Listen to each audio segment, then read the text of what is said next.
ఒక యుద్ధ భయం రెండు దేశాల మధ్య కాదు, ప్రపంచవ్యాప్తంగా పెను ప్రభావం చూపే పరిస్థితి. ఇజ్రాయెల్ ఇరాన్ మధ్య సంఘర్షణ ఇప్పుడు ప్రపంచవ్యాప్తంగా ఆందోళన కలిగిస్తోంది.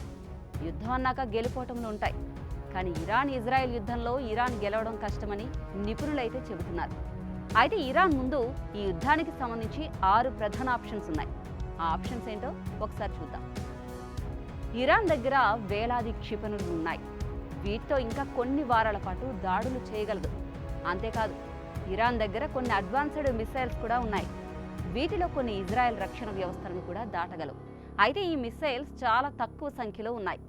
అందుకే ఇరాన్ ఈ క్షిపణులను వ్యూహాత్మకంగా జాగ్రత్తగా ఉపయోగిస్తోంది.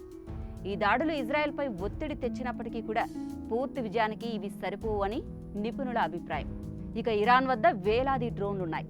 ఇవి తక్కువ ఖర్చుతో ఎక్కువ నష్టం కలిగించగలవు. డ్రోన్లు ఇజ్రాయెల్ రక్షణ వ్యవస్థలను గందరగోళానికి గురిచేస్తాయి. ఈ డ్రోన్ దాడులు ఇరాన్కు ఒక బలమైన ఆయుధం. తక్కువ వ్యయంతో ఎక్కువ ప్రభావం చూపే ఈ ఆఫ్ఘన్ ఇరాన్కు అత్యంత ప్రయోజనకరంగా ఉండొచ్చు. ఇటు అమెరికాతో నేరుగా యుద్ధంలోకి వెళ్లడం ఇరాన్కు పెద్ద ప్రమాదం.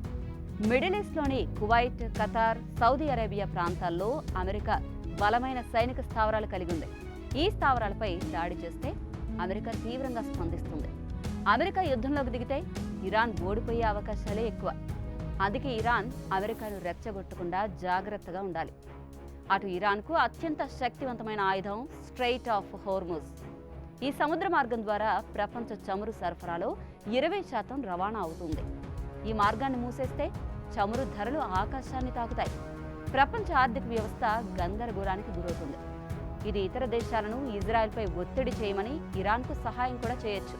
అదేవిధంగా ఈ చర్య ప్రపంచవ్యాప్తంగా ఇరాన్కు వ్యతిరేకతను కూడా తెచ్చిపెట్టొచ్చు.